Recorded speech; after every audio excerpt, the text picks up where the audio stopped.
Meninas e meninos, continuando com as nossas atividades de desigualdade no Brasil, vamos ver um estudo que foi apresentado pelo UOL, um estudo do Grupo Folha, sobre desigualdade no Brasil. Primeiro, uma evolução histórica no que diz respeito a 4 países.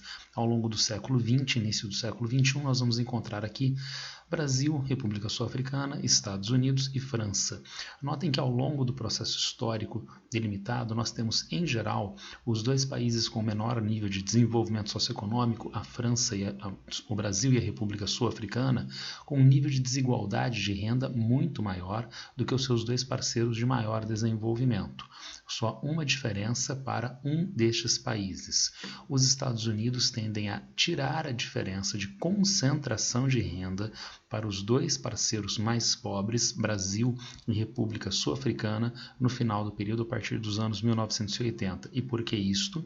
Na França foram mantidas, grosso modo, as características do estado de bem-estar social, que, como nós vimos na primeira parte da apresentação, é um redutor das desigualdades na sociedade, é um redutor das desigualdades de renda. O avanço do ideal neoliberal nos Estados Unidos acentuou enormemente a concentração da renda no polo mais rico da sociedade. Então, se há uma concentração de renda muito forte, tradicionalmente em países mais pobres, com o advento do neoliberalismo, com a falta dos instrumentos público-estatais de intervenção e redução das mazelas de mercado, isso se acentuou em escala global e inclusive nos países desenvolvidos. Aqui no Brasil a situação já era bastante ruim, mas ela não é ruim da mesma forma para todas as pessoas. Vejamos. Nós temos mulheres negras recebem em média menos da metade do salário dos homens brancos, recebem 44,4% do salário dos seus parceiros homens brancos. Isso traduz diferença de cor, raça, isso traduz diferença de gênero na sociedade. Mas taxa de desemprego entre as mulheres negras é o dobro da verificada entre homens brancos. Taxa de desemprego das mulheres negras, 16,6%. Dos homens brancos, 8,3%. As mulheres negras representam 28% do total da população brasileira. 28% do total da população. Mas como elas se comportam em cargos executivos de grandes empresas? Ocupam apenas 0,4% destes cargos. Um homem branco com um nível superior ganha 45% a mais que um negro com mesmo nível de instrução. E este dado é muito importante, a gente tem que parar um pouquinho. Porque há muitas pessoas que se dizem contra as políticas afirmativas porque elas são inócuas, porque elas reforçam preconceito e todos os argumentos mais incríveis. E dados esses argumentos incríveis, a solução é apenas investimento em educação para todos, qualificação profissional, porque daí meritocraticamente todos vão competir com os mesmos recursos de educação formal, de qualificação profissional no mercado de trabalho. Agora, isto mostra que esta crítica é um engano brutal. É um engano brutal porque aqui nós temos pessoas que têm o mesmo grau de instrução, têm consequentemente, aparentemente, a mesma qualificação profissional, mas em média o homem branco recebe muito mais do que o homem negro, 45% mais do que o homem negro. Isto evidencia a condição de preconceito de cor, preconceito de raça na sociedade, exigindo consequentemente a ideia das políticas afirmativas. População brasileira, mais da metade da população é afrodescendente. Entre os 10% mais pobres, eles representam 75% da população. Entre os 10% mais ricos, 27%. Mais da metade da população é afrodescendente. Mais pobres, 75% são negros. Mais ricos, 27% apenas é que são negros.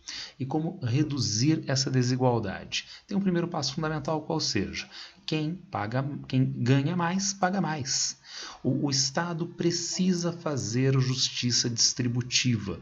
Ele arrecada impostos e arrecada mais das regiões mais ricas para investir nas regiões mais pobres, das populações mais ricas, do capital para diminuir a vulnerabilidade social. Esta ideia se manifestaria na prática, segundo esse estudo apresentado pelo Grupo Folha, e de que maneira? Aumento dos impostos sobre herança na população mais rica. Então, imposto sobre herança. O que a pessoa fez para merecer aqueles recursos que lhe são passados? Genética? Absolutamente nada.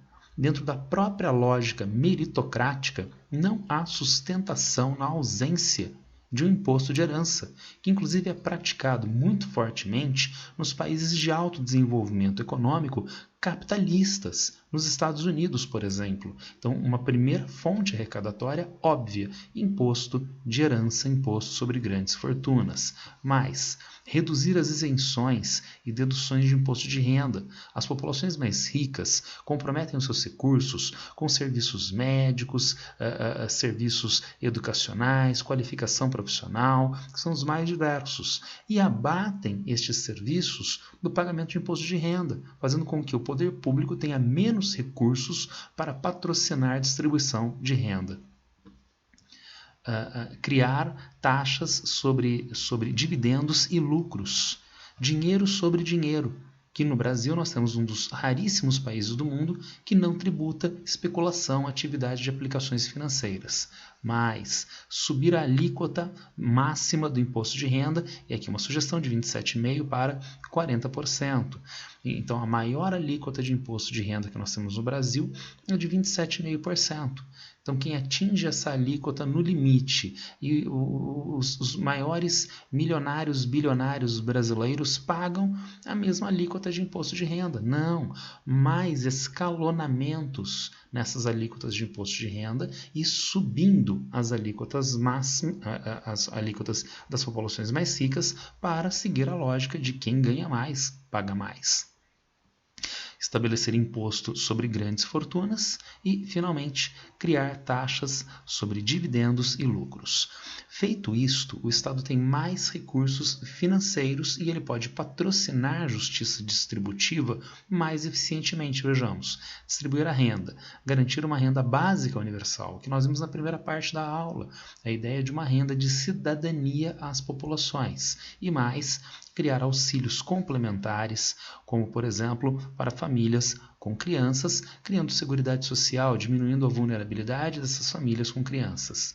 Mas quem ganha mais, frequentemente, sonega mais, consegue evadir mais recursos do país. E isso faz com que a economia, em geral, sofra e o poder público também. Tem mais medidas, combater a evasão fiscal, controlar paraísos fiscais, fazer um registro financeiro internacional.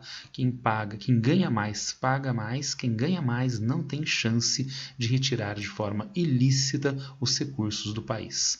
E daí, finalmente, a última parte, que são os grupos objetivamente vulneráveis, como é o caso de mulheres, como é o caso de populações negras. Vejamos, políticas afirmativas, estabelecer cotas, incentivo e proteção social em diversas áreas e cargos para populações tradicionalmente discriminadas. Então, a ideia de cotas em universidades, a ideia de separação de uma quantidade de candidatos, um percentual de candidatos nas eleições, nos partidos e assim sucessivamente. Então, há medidas que podem e devem ser implementadas com vistas à redução dessa desigualdade.